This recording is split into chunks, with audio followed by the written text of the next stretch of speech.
Fala Espardaco, de um piercing, meu nome é Gustavo e esse é mais um vídeo do Universo AP. Seja muito bem-vindo, caso você ainda não conheça, se inscreve no canal e já deixa seu like. Aqui a gente fala sobre One Piece e é disso que a gente vai falar agora. A gente vai falar do capítulo 1092. Bora!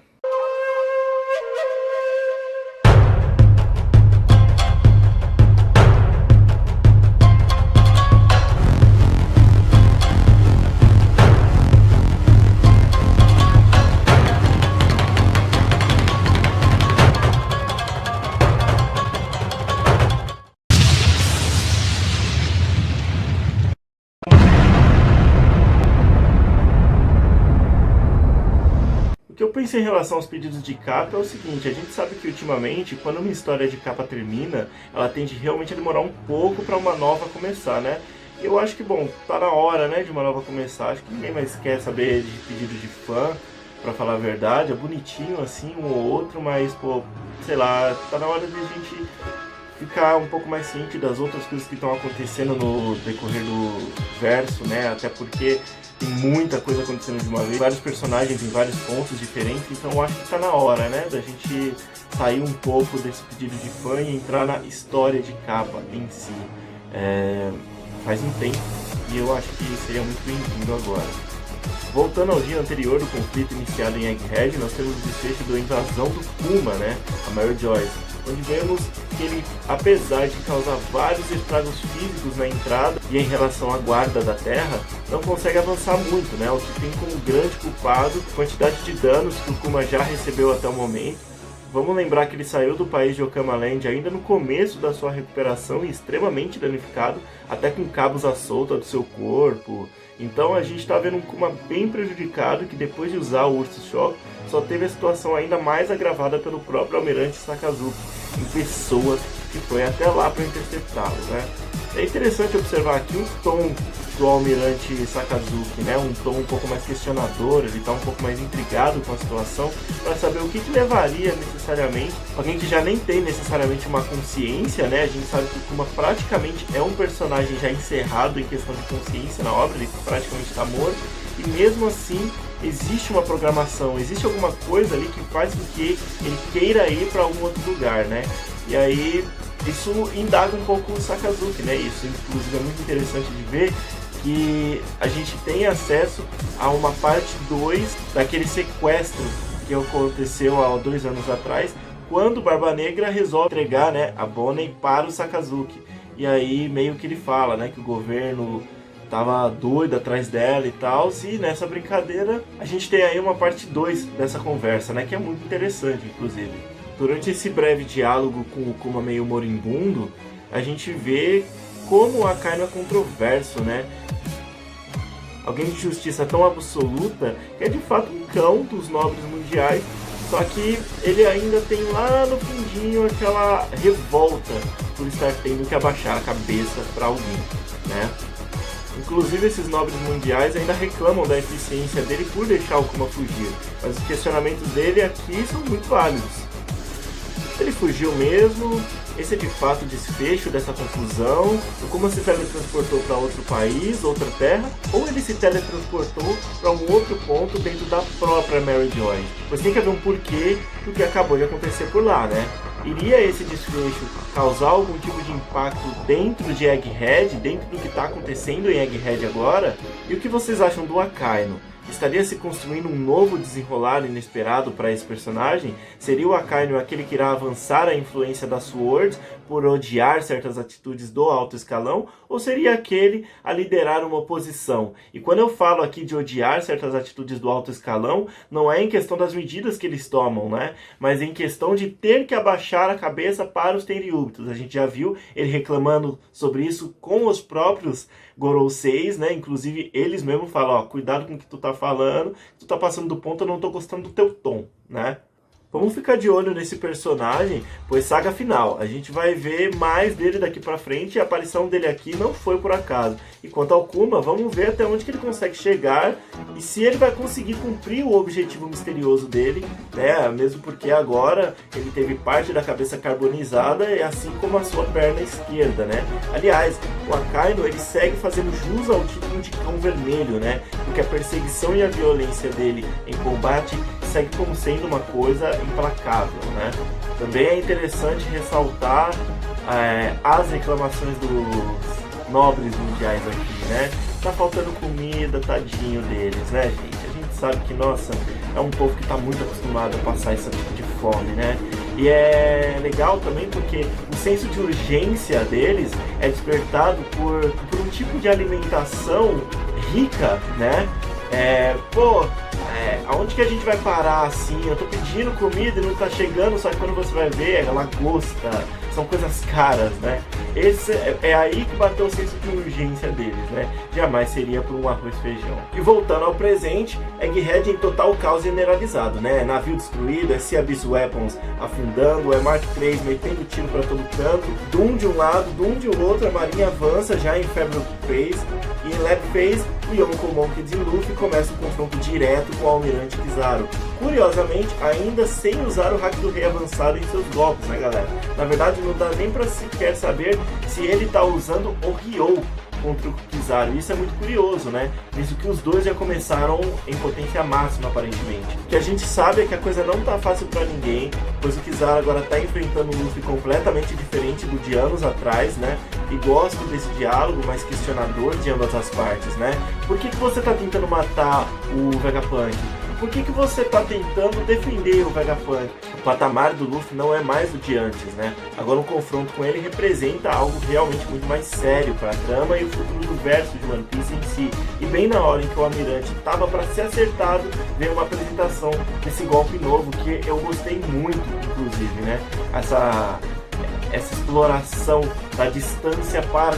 Eu gostei muito disso. Eu estive muito preocupado em como que funcionaria os poderes do Kizaru no combate direto, pois, pensando por cima, alguém com os poderes como os dele devem apresentar realmente uma aberração em termos de destruição, de impacto, de volatilidade, e a forma como Oda trabalha ainda os dá mais atributos como esse voo em alta velocidade apresentado. Eu acredito que aqui, quando a Toei enfim alcançar esse ponto, se eles forem espertos, eles vão exagerar nessa parte, sabe? É fazer impactos maiores só dele se mexer, pedra voando, sabe? Essa coisa de batida, porque a velocidade é luz, sabe? É calor, é som, é tudo, sabe? Precisa... Eu acho que aqui é uma oportunidade que a Toei tem de fazer uma animação que de fato vá dar um impacto na hora do lançamento, né? Essa coisa de atingir os arredores, além de apenas nos quadros fechados das lutas em si. Então até aqui eu achei muito animador, e por mais que eu seja do time que acredita que o Luffy não deve sentir dificuldades absurdas demais, por questão de coerência na obra mesmo, ainda assim eu preciso entender que ser um Yonko não significa e nem nunca significou ser intocável, né? Ou não estar adepto de cair em técnicas desferidas por entidades poderosas dentro da elite da pirataria e da elite dos marinheiros, né? A gente não pode se esquecer que Queen na Praga já teve influência considerável em relação a um desmaio na própria Charlotte Lin, a ex-Yonko de Topland. Não vamos nos esquecer que o Kaido, né, a criatura mais forte do céu, da terra e do mar, gritou ao receber certos ataques dos 9 bainhas vermelhas em conjunto lá no país de Wano, que Barba Branca recebeu danos pesados do Akainu e também levou raios do próprio Kizaru, além de já ter sido congelado por Aokiji lá na Guerra de Marineford, né, a Guerra dos Melhores, ou até mesmo de Teach, Barba Negra, quase caindo no mar durante a luta dele contra Fagal Law, né, do Kaido caindo por bons instantes antes de abrir os olhos novamente para voltar para a luta contra o Luffy, antes mesmo dele aprender o Ryou, ou até mesmo de Shanks, que recebeu a cicatriz do Teach, antes mesmo do Teach possuir qualquer um dos dois poderes de Akuma no Mi que ele possui hoje, né? Tanto a Yami Yami no Mi, tanto a Gura Gura no Mi. Então é normal esses momentos de oscilação entre os combates das pessoas da elite e dos poderosos desse universo, né? E é interessante como o Almirante está recebendo uma certa ênfase desde o capítulo passado, não só na sua força, pois isso é o que já espera-se, né? Mas também no seu emocional, que até agora parecia quase inexistente ou apático, desde a sua primeira aparição lá em Sabaody Island. Seja por conta do seu jeito lento de falar, ou pelo tom sombrio que nele se pinta, tendo até mesmo esse tipo de justiça, a justiça sombria, destacada pelo autor, né? Um outro detalhe nisso, que pode ser considerado insignificante para alguns, mas não penso assim, é que assim como o Kizaru está sendo mandado para matar alguém no qual ele gosta muito agora, o mesmo aconteceu durante os eventos do filme Z, salvo para mim o filme com a narrativa mais interessante até hoje, e que possui uma influência narrativa muito ferrenha do autor da obra também, e que tanto lá, tanto aqui, ele se mostra insatisfeito por estar tendo que realizar esse tipo de trabalho, o que é meio incógnito, pois às vezes parece que não se importa, e talvez por isso é chamado para fazer parte de missões tão complicadas e tão desumanas pelo governo mundial, né? Porque a gente vê que ele esteve presente em eventos significativos até então. E às vezes parece se importar demais, visto que ele realmente não quer ficar muito tempo ali. Ele afasta o Luffy de perto dele para poder avançar logo, ele não perde tempo lutando contra o Frank, o Cyborg, Lilith, a Vegapunk Evil, né? Ou a Bonnie Comilona. Apesar de ter escolhido uma técnica, inclusive bem legal, de desvio contra ela, né? Ele vai direto pro laboratório para dar fim logo na missão. Quando ele desfere contra o Luffy o poderoso chute, a gente tem um vislumbre de flashback novamente com foco nas memórias entre ele e o Vegapunk. Quando o robô dos sonhos Force One foi construído, né? Que o Vegapunk fala pra ele daquela forma vislumbrada e tal, que é o robô capaz de transportar, né? Sabe-se lá para que ele foi planejado para fazer isso, né? E outro detalhe legal de reparar é que ele não simplesmente usa o ataque no Luffy por usar. Talvez seja por isso que o Kizaru é sempre a preferência dos chamados em momentos da trama mais marcantes envolvendo o Almirante, porque o Kizaru representa um tipo de eficiência sem igual. Ele não apenas espere um ataque para afastar e enfraquecer, né, o oponente dele, claro, mas também já quebra o plano de fuga do próprio Vegapunk, fazendo jus à sua chamada, né, de justiça sombria, né, e rapidez. A Bonnie dizendo pro Kizaru que seu inimigo agora é outro me faz refletir também no que tipo de coisa, que tipo de memória do falecido Kuma naquela sala que ela teve acesso, né? Afinal, é notável a diferença nas abordagens dela depois de sair de lá. Parece que ela realmente só estava estressada o tempo inteiro mesmo. Se bem que ela é estressada desde que ela apareceu, né? Então, não sei se tem tanta lógica assim o que eu disse, mas dá pra ver que o temperamento dela é menos agressivo do que o que a gente está acostumado a ver. Indo pro interior de Lab Face, na sala de comando, Vegapunk, Stella, Atlas e Pitágoras conseguiram quebrar o código gerado pela York, né? E bom, se duas cabeças pensam melhor do que uma, imagina três cabeças com o cérebro da pessoa mais inteligente daquele universo contra uma, né? Por mais que essa uma também tenha parte desse mesmo cérebro, é 3 contra 1 numa questão de inteligência, de qualidade. Cara, como eu amo o Luffy Giant aparecendo. Eu tava com muito receio de ele só aparecer mesmo numa apresentação do Gear 5 e ficar por aquilo, sabe? E o Luffy consegue virar gigante, mas a gente não vê muito isso em questão prática. Então eu estou extremamente contente dele ter aparecido de fato aqui.